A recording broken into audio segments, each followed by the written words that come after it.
Welcome to Totomo TV.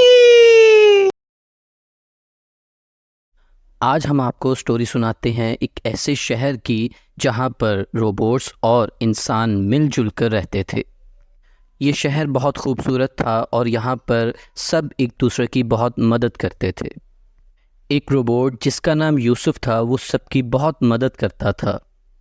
وہ بچوں کو سڑک کراس کرواتا تھا اور لوگوں کے بہت سے کام اور ان کے پارسل بھی ڈیلیور کرتا تھا۔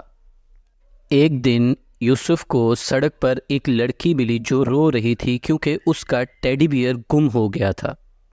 یوسف نے اس لڑکی کی مدد کرنے کی خاطر پورے شہر میں ٹیڈی بیئر کو ڈھونڈنا سٹارٹ کر دیا اور اس نے مختلف لوگوں سے پوچھا تاکہ کوئی ٹیڈی بیئر کا سراغ مل سکے۔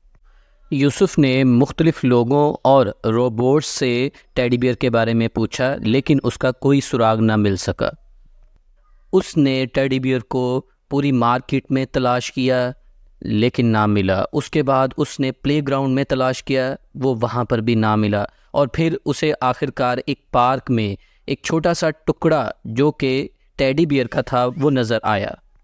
اس سراغ کے ذریعے یوسف نے ٹیڈی بیئر کو پارک میں تلاش کرنا شروع کر دیا اور آخرکار تھوڑی سی کوشش کے بعد اسے ایک درخت کے نیچے ٹیڈی بیئر مل گیا۔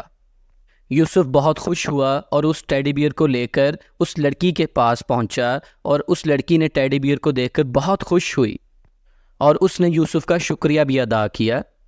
شہر کے لوگ اس کی اس رحم دلی پر بہت خوش ہوئے اور اس کے لیے سب نے مل کر تالیاں بھی بجائیں۔ اس طرح یوسف دوسروں کی مدد کرتا گیا اور اس شہر کو بہت پرسکون اور دوسروں کی مدد کرنے والا بناتا گیا۔ جی تو آج ہم نے سیکھا کہ دوسروں کی مدد کرنے سے ہم دنیا کو بدل سکتے ہیں۔